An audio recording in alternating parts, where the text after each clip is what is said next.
Final race of the night then, race number 8, just the 8 at Sha Tin on Wednesday night. We finish up on the all-weather, Class 3 over the 1,200 metres here. The field headed by Gunnison Me Choi for Jack Wong amongst the winners on the weekend. Jack, California Concord, two-time course and distance winner, runner-up on both his last two starts. On the turf, we've got Goodview Clarico, who makes his all-weather debut, won over the 1,200 at Sha Tin 2 starts back. Star of Yunlong, blinkers go back on, disappointing last time, went good behind Hong Kong Great the start before. Harmony Spirit, third to Flying Bonus last time out. Golfman Star also coming out of that Flying Bonus race where he finished in 8th. Moraki's won on the all-weather, that was back in March. And down to Trader. A couple of changes here, the blinkers and a tongue tie going on. Very impressive on debut on the turf, disappointing last time out. Keith Young rides for David Hayes. Now, as far as the speed is concerned for this one, should be a fair bit of it, Tom, as well, with probably at least, you'd think, 2 and possibly even 3 horses vying for control of the race in the early stages. Yeah, it looks to be quite a bit of speed in this last race. Sky Show, now he has drawn better and he's got the blinkers on. He's down in gate number 3. He hasn't had the best of runs recently with the draws, has Sky Show. Trader there. What do you reckon Zach Paul does with the Golfman Star? Pacifiers off, pacifiers with the cow go on, but look, he's drawn wide. Does he press forward and try and lead? I think he will. He's going to go and try and go forward from barrier 12. The other one I think is going to go forward is Star of Yunlong. We got him going back. He's got blinkers on as well, going back on Star of Yunlong, and he's drawn barrier number 11. So I think he's going to go across and just put so much pace. I think it's going to be good to fast this race. Yeah, well, he's a horse that likes to go forward, Andrew, so it wouldn't surprise if he was up there at all, Star of Yunlong. All right, so he might get an upgrade as far as the speed is concerned. Who wins out, we'll find in due course. We'll have a look at some of these horses in a second as well. First, though, let's get a wrap on the race with Ed. Thank you, Andrew. Well, one horse I'm going to be keeping a close eye on in the last is Trader, a youngster from David Hayes' stable who won very impressively on debut. Things didn't go to plan last time, though. He was beaten. He performed well below expectations. But David Hayes does believe that he's made a couple of changes with the horse to try to right those wrongs from last time. He got his tongue back and is needing a tongue tie. And I thought we'd have double insurance and maybe put some blinkers on him, because I noticed in Rose Hill his best trial was in blinkers, and I put them on the other day and he did trial well in them. And so I don't know if it was the blinkers or the tongue tie, but I'm doing both. And with the trial as well, that was on the dirt. Were you happy with the way he handled the surface? Yes, you know, it looks like he likes it. He's trialled twice very well on it. You never know till you race them, and sometimes the morning dirt's different than the evening, but I'd like to bet that he will handle it, and it'd be nice to give Keith a winner. So he's impressive the way that he won on debut. Obviously had excuses last time out. That defeat, has that dented your confidence in the ability this horse has? It did a bit. I was a bit shocked that he ran like he did, but there was an excuse for the tongue getting back, and he's been tested since, and as Zach said, he came through with flying colours, and he couldn't have been more impressive in his trial, could he? Yeah, and he was so good on debut. Now they've got a reason for the fact that his disappointment last time out. I think, Paul, if that's the case and the blinkers going on as well, all looks good. How's his track work been? Yeah, I just thought I'd show you his last couple of gallops. So this is his first gallop. That was back on the 1st of May, and you can see him with those blinkers on. Now, he did over-race last time, and I just wondered if the blinkers would sort of aid that or not. But you can see it didn't. He seemed to be nice and relaxed just with his stablemate. He had that trial, and now he's come out again. He was pulling a little bit in this one. Keith Young getting a good feel for him, and Keith will ride him. It's just whether he did over-race in that second start. It's whether he does that again or not. Yeah, I think he's a very impressive individual trade. I'm excited to see him back on the track. But, Tom, what of his rivals?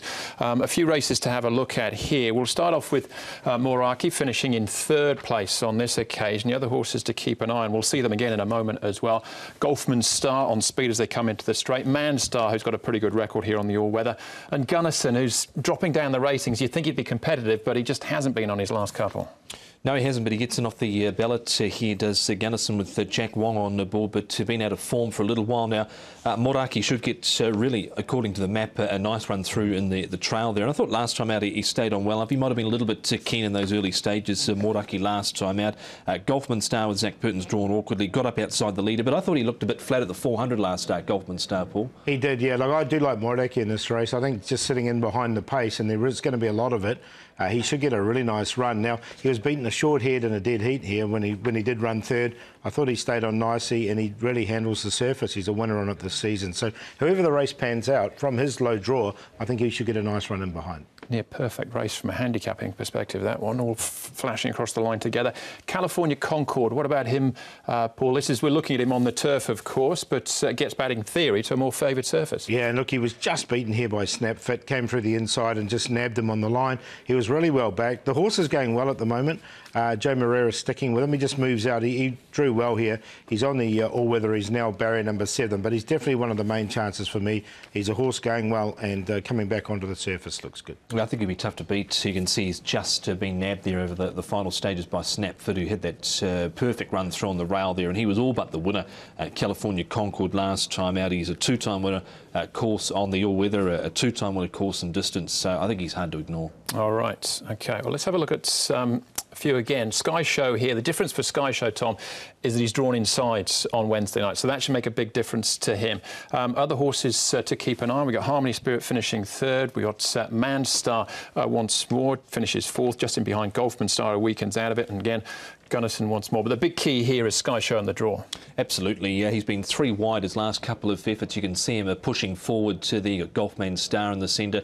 On the inside to his Flying Bonus, and he's just got nowhere to go. He's basically 4 wide almost, you could say there, but now gets across that 3-out position there. Blinkers go on. I think that'll be key, and how much pressure he gets up front, Paul, will be key in those initial stages as well. Yeah, I don't think he necessarily has to lead, though. He can probably just sit in behind, but look, he had no luck and he stayed on really well. He's a horse that's going pretty well here for Casper Founds recently with this lightweight, barrier number 3. He's definitely one of the chances. It's a really good race, this one. I wouldn't be leaving out Harmony Spirit on this run either. Look, he's just been beaten over the final stages there, and Manstar close up also. Yeah, they're so closely matched. You're looking for an angle in some shape or form. But Sky Show did remarkably well to stick on the way he did, despite getting that wide gate. But California Concord, Paul's the favourite in a very open final event. Yeah, really open this one, and you could have a really long shortlist here. But I have gone with Moiraki. I just think he'll get the best run in the race. Might get a decent price. He's at 7.4 at the moment. Trader, look, he was disappointing last time, but impressive on debut. I've got him in there for 2nd, just how much pressure he gets. And as long as he doesn't over-race, that trial was very good. California Concord coming onto the surface, and then Sky Show. So there could have been a few others, though, but ended up 10, 12, 2 and 11. 2 and 12, I think, the main 2 candidates here, but there's quite a few others that I think you could sneak in around them. California Concord on top, been there and done that to this course and distance. I think it'd be tough to beat. Trader, interesting to note, his first 2 sections last start were slower than his opening 2 sections of his first up win, but then his final 400 last start was actually quicker than his last 400 when he won. So he's coming off the back of a very good trial. Sky Show number 11 and Manstar, but I think you could probably make cases also for Harmony Spirit and also, as Paul mentioned, Moiraki. Oh, I'm keen on Trade. I think with the tongue tie and the blinkers, even with all that pace, I think it'd be pretty hard to beat there in the last.